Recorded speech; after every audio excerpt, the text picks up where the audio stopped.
एक गांव का देहाती गंजा, जिसकी वेशभूषा देख पूरा राजदरबार नीचे ही नीचे हंस रहा था।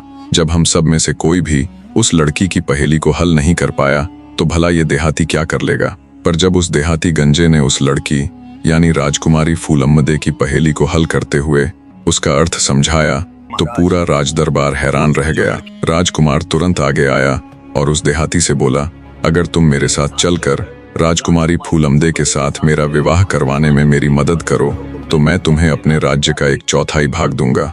राजकुंवर की बात सुन गंजा बोला, कुंवर जी, मैं आपके साथ चलने के लिए तैयार हूँ, बशर्ते हमारे वापस लौटने तक मेरे भैंसे का ख्याल रखा जाए। राजकुमार उसकी बात से सहमत हो जाता है और उसके भैंसे की निगरानी के लिए अच्छे से बंदोबस्त कर देता है। उसके बाद दोनों राजकुमारी फूलम्मदे की नगरी की तरफ चल पड़ते हैं। राजकुमार चलते हुए पर्याप्त मात्रा में धन भी ले लेता है, जिससे उन्हें सफर के दौरान किसी कठिनाई का सामना ना करना पड़े।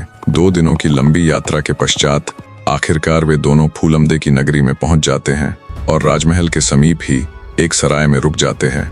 एक दिन जब राजकुमारी की खास दासी राजमहल से निकलकर बाजार की तरफ जा रही थी तो गंजा और राजकुमार दोनों उसके पीछे पीछे हो लेते हैं।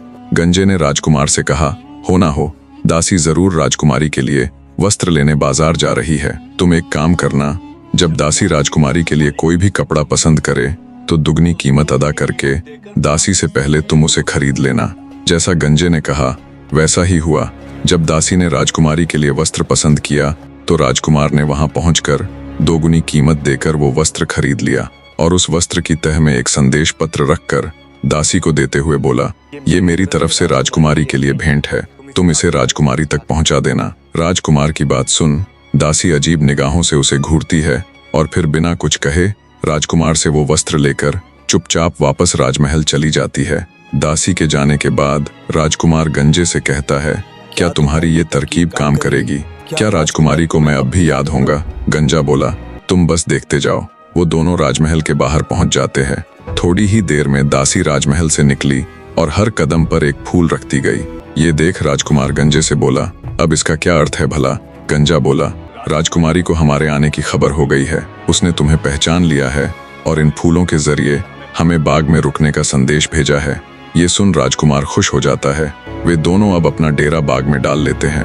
राजकुमार को पूर्णतया उम्मीद हो चुकी थी कि जल्दी ही राजकुमारी उससे मिलने के लिए बाग में आएगी। एक एक करके दिन निकलते गए पर राजकुमारी बाग में नहीं आई। ऐसे ही पूरा महीना बीत जाता है पर राजकुमारी फूलम्मदे ने उनकी कोई भी सुध नहीं ली।